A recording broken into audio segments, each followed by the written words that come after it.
Hello friends, स्वागत है आपका द एग्ज़ाम ट्यूटर में। दोस्तों, आज हम शुरू करने जा रहे हैं मध्यकालीन भारत के इतिहास की एक नई सीरीज़ को, जिसमें हम मध्यकालीन भारत के इतिहास के सभी टॉपिक्स को क्वेश्चन आंसर्स के थ्रू कवर करेंगे। इससे पहले प्राचीन भारत के इतिहास को हम टॉपिक वाइज कवर कर चुके हैं। उसकी सभी वीडियोज़ का लिंक डिस्क्रिप्शन में है। अगर आपने वो वीडियो नहीं देखी है तो प्लेलिस्ट में जाकर देख सकते हैं। तो दोस्तों, आज की नई सीरीज़ में हमारा पहला टॉपिक है भारत पर मुस्लिम आक्रमण। इस टॉपिक से संबंधित जितने भी इम्पोर्टेंट क्वेश्चंस और इम्पोर्टेंट फैक्ट्स होंगे, उन सभी को आज हम इस वीडियो में कवर करेंगे। काफ़ी इम्पोर्टेंट टॉपिक है, तो वीडियो में एंड तक ज़रूर बने रहिएगा। तो चलिए बिना किसी देरी के वीडियो शुरू करते हैं। भारत पर मुस्लिम आक्रमण। देखिए, भारत पर मुस्लिम आक्रमण को हम दो पार्ट्स में डिवाइड करके पढ़ते हैं। पहला है अरब आक्रमण और दूसरा है तुर्की आक्रमण। अरब आक्रमण में हम पढ़ेंगे मोहम्मद बिन कासिम को और तुर्की आक्रमण में हम पढ़ेंगे महमूद गजनी और मोहम्मद गोरी को। तो दो पार्ट्स हो गए, अरब आक्रमण और तुर्की आक्रमण। अरब आक्रमण में मोहम्मद बिन कासिम आता है और दूसरे में यानी तुर्की आक्रमण में कौन कौन आते हैं? महमूद गजनी और मोहम्मद गोरी। तो हम तीन को पढ़ेंगे आज, मोहम्मद बिन कासिम, मोहम्मद गोरी और महमूद गजनी को। तो इसमें सबसे पहला क्वेश्चन देख लेते हैं। भारत पर सर्वप्रथम मुस्लिम आक्रमणकारी कौन थे? गजनी के, गोर के, अरब के या इनमें से कोई नहीं? तो भारत पर सर्वप्रथम मुस्लिम आक्रमणकारी कहाँ के थे? तो ये थे अरब के। अब इसके बारे में थोड़ा सा देख लेते हैं। भारत पर सर्वप्रथम आक्रमण अरब के मोहम्मद बिन कासिम के नेतृत्व में 712 ईस्वी में हुआ, जिसमें इसने सिंध के शासक दाहिर के साथ युद्ध किया, जिसमें दाहिर मारा गया और बाद में मोहम्मद बिन कासिम ने 713 ईस्वी में मुल्तान को भी जीत लिया था। तो सबसे पहले जो आक्रमण हुआ, जो सफल आक्रमण हुआ, वो मोहम्मद बिन कासिम के नेतृत्व में हुआ। और कब हुआ? 712 ईस्वी में हुआ। और किसके साथ हुआ? तो सिंध के शासक दाहिर के साथ हुआ, जिसमें दाहिर मारा गया और बाद में मोहम्मद बिन कासिम ने 713 ईस्वी में मुल्तान को भी जीत लिया था। अब देखिए, ऐसा नहीं है कि इससे पहले मुस्लिम आक्रमण नहीं हुए थे। इससे पहले भी मुस्लिम आक्रमण हुए थे। 711 ईस्वी में हुआ था पहला आक्रमण उबैदुल्ला के नेतृत्व में और दूसरा आक्रमण हुआ था बुदैल के नेतृत्व में। तो दो आक्रमण पहले भी हो चुके थे, लेकिन वो असफल रहे। और जो सफल आक्रमण था वो हुआ 712 ईस्वी में और किसके नेतृत्व में? मोहम्मद बिन कासिम के नेतृत्व में। और ये कहाँ के थे? तो ये थे अरब के। याद रखेंगे, तो पहले मुस्लिम आक्रमणकारी कहाँ के थे? ये थे अरब के। और कौन था पहला सफल आक्रमण, किसके द्वारा किया गया? तो ये किया गया मोहम्मद बिन कासिम के द्वारा। याद रखेंगे। नेक्स्ट क्वेश्चन देख लेते हैं। भारत में प्रथम मुस्लिम आक्रमणकारी था कुतुबुद्दीन ऐबक, इल्तुतमिश, मोहम्मद बिन कासिम या महमूद गजनी? तो भारत में प्रथम मुस्लिम आक्रमणकारी कौन था? ये था मोहम्मद बिन कासिम। अब देख लेते हैं, भारत पर मोहम्मद बिन कासिम से पहले भी दो बार आक्रमण हो चुके थे, जैसा कि मैंने पहले ही बताया, किंतु वे असफल रहे। और 712 ईस्वी में पहला सफल आक्रमण मोहम्मद बिन कासिम के द्वारा किया गया। याद रखेंगे, तो पहला मुस्लिम आक्रमणकारी कौन था? मोहम्मद बिन कासिम था। नेक्स्ट क्वेश्चन देख लेते हैं। भारत पर पहला मुस्लिम आक्रमण किस वर्ष हुआ? 647 ईस्वी में, 716 ईस्वी में, 711 ईस्वी में या 1013 ईस्वी में?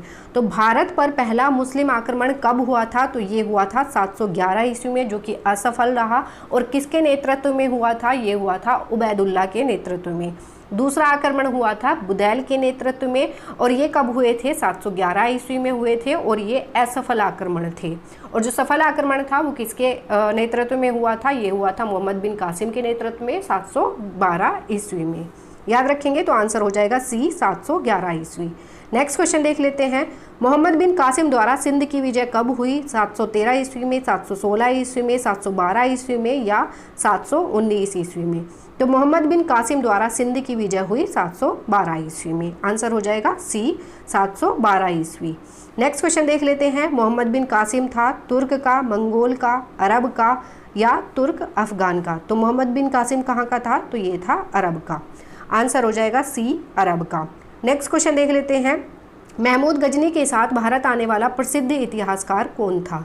फरिश्ता, अल-बरूनी, रफ़ीक या इब्न बतूता? तो महमूद गजनी के साथ भारत आने वाला प्रसिद्ध इतिहासकार था अल-बरूनी।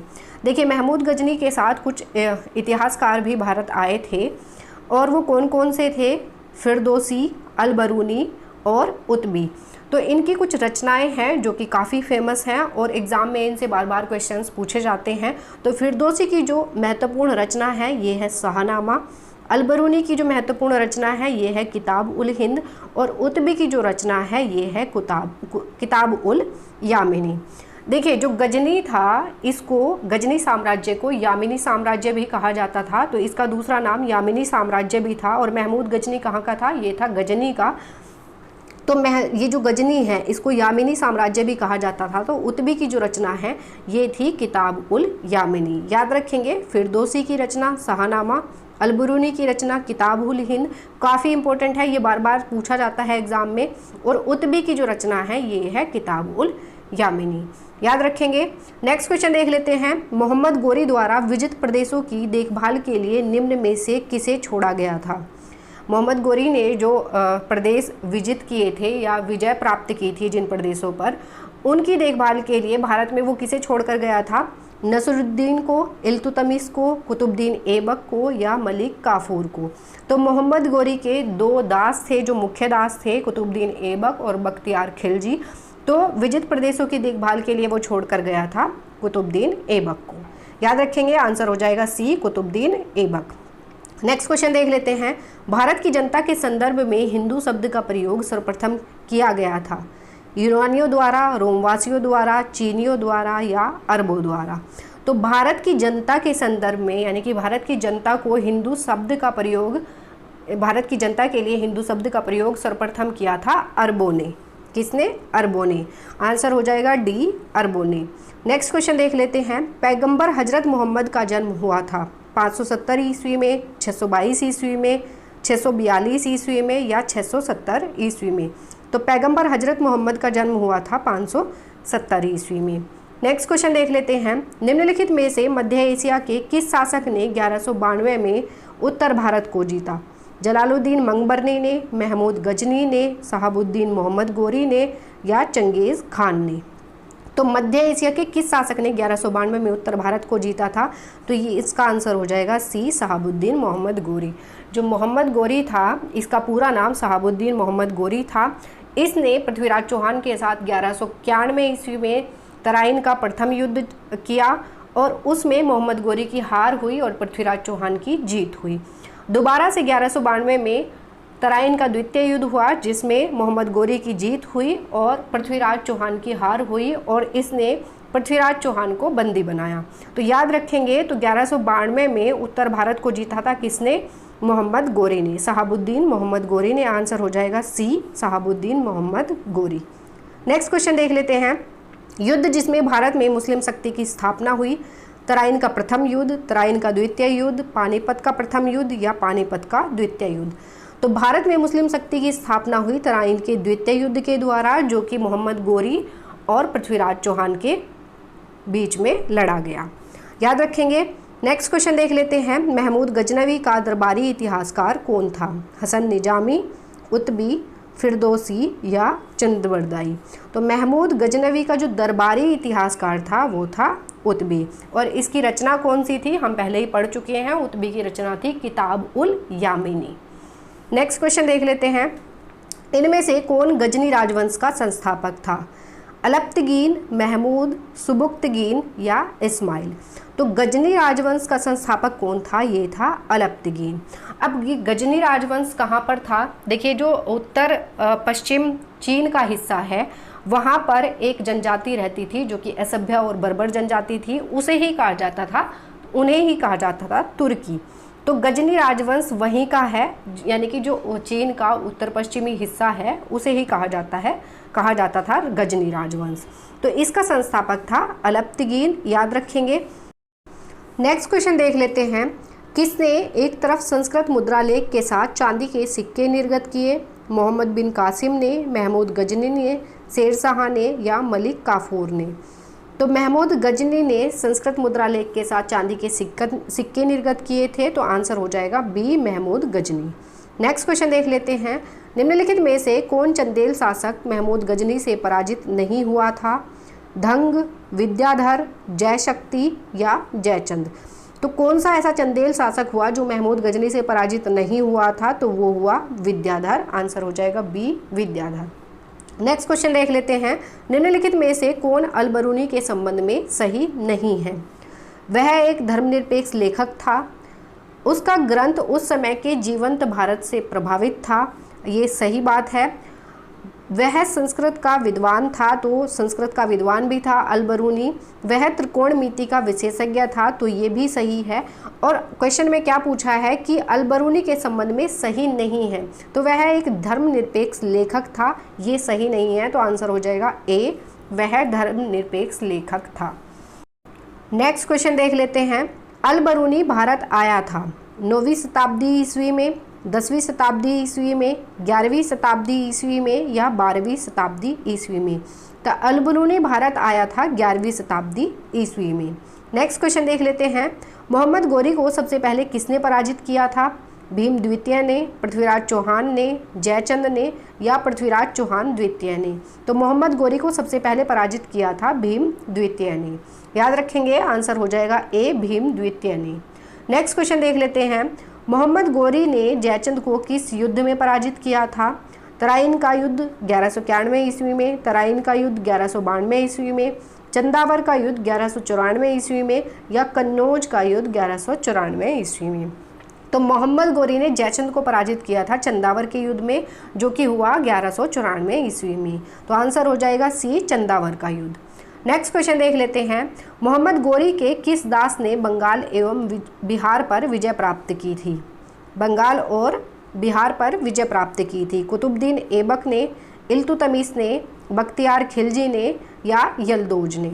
तो मोहम्मद गोरी के किस दास ने बंगाल एवं बिहार पर विजय प्राप्त की थी? तो बंगाल एवं बिहार पर विजय प्राप्त की थी बख्तियार खिलजी ने। इसके बारे में देख लेते हैं थोड़ा सा। मोहम्मद गोरी के दो मुख्य दास कुतुबुद्दीन ऐबक एवं बख्तियार खिलजी थे। कौन कौन थे?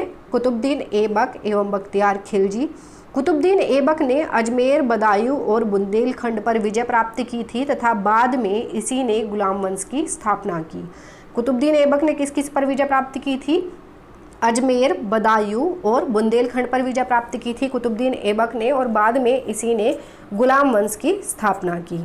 दूसरा था बख्तियार खिलजी। बख्तियार खिलजी ने बंगाल और बिहार पर विजय प्राप्त की थी और बख्तियार खिलजी ने नालंदा विश्वविद्यालय को नष्ट किया था। किसने नालंदा विश्वविद्यालय को नष्ट किया था? तो बख्तियार खिलजी ने ही नालंदा विश्वविद्यालय को नष्ट किया था। काफ़ी इंपॉर्टेंट है, एग्जाम में क्वेश्चन बार बार पूछा जाता है कि किसने नालंदा विश्वविद्यालय को नष्ट किया था। तो बख्तियार खिलजी ने नालंदा विश्वविद्यालय को नष्ट किया था। और इसकी स्थापना किसने की थी? नालंदा विश्वविद्यालय की स्थापना किसने की थी? तो हमने पढ़ा था प्राचीन भारत के इतिहास में कि नालंदा विश्वविद्यालय की स्थापना की थी कुमारगुप्त प्रथम ने। याद रखेंगे। और नष्ट किसने किया नालंदा विश्वविद्यालय को? तो बख्तियार खिलजी ने। याद रखेंगे। नेक्स्ट क्वेश्चन देख लेते हैं, पुराणों का अध्ययन करने वाला प्रथम मुसलमान था अबुल फजल, अब्दुल कादिर बदायूनी, अल-बरूनी या दारा शिकोह? तो पुराणों का अध्ययन करने वाला प्रथम मुसलमान था अल-बरूनी। आंसर हो जाएगा सी, अल-बरूनी। याद रखेंगे। नेक्स्ट क्वेश्चन देख लेते हैं, भारत में मोहम्मद गोरी ने किसको प्रथम अक्ता प्रदान किया था? ताजुद्दीन यल्दौज को, कुतुबुद्दीन ऐबक को, शमसुद्दीन इल्तुतमिश को या नसीरुद्दीन कुबाचा को? तो भारत में मोहम्मद गोरी ने किसको प्रथम अक्ता प्रदान किया था? तो वो था कुतुबुद्दीन ऐबक। आंसर हो जाएगा बी। नेक्स्ट क्वेश्चन देख लेते हैं, किस मुस्लिम शासक के सिक्कों पर देवी लक्ष्मी की आकृति बनी हुई है?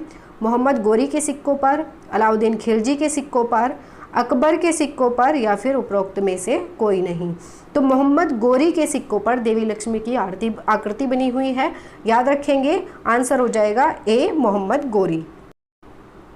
नेक्स्ट क्वेश्चन देख लेते हैं, भारत में हिंदुओं पर सर्वप्रथम जजिया कर लगाने वाला मुस्लिम शासक कौन था? मोहम्मद गोरी, महमूद गजनी, मोहम्मद बिन कासिम या इल्तुतमिश? तो भारत में हिंदुओं पर सर्वप्रथम जजिया कर लगाने वाला मुस्लिम शासक कौन था? तो ये था मोहम्मद बिन कासिम, जिसने 712 ईस्वी में भारत पर आक्रमण किया और सिंध पर विजय प्राप्त की। तो इसके बारे में थोड़ा सा देख लेते हैं क्योंकि ये काफ़ी इंपॉर्टेंट है। जजिया कर से क्वेश्चंस बार बार पूछे जाते हैं एग्जाम में, तो एक बार देख लेते हैं। मोहम्मद बिन कासिम ने सर्वप्रथम भारत में जजिया कर लगाया। अब ये जजिया कर होता क्या था? जजिया कर एक गैर मुसलमानों पर लगने वाला एक प्रकार का सुरक्षात्मक कर था जो कि गैर मुसलमानों पर लगता था। लेकिन जो मोहम्मद बिन कासिम ने जजिया कर लगाया, इसने बच्चों, बूढ़ों, औरतों और ब्राह्मणों, इन चारों पर ये जजिया कर नहीं लगाया। यानी कि बच्चों को, बूढ़ों को, औरतों को और ब्राह्मणों को इस कर से मुक्त रखा।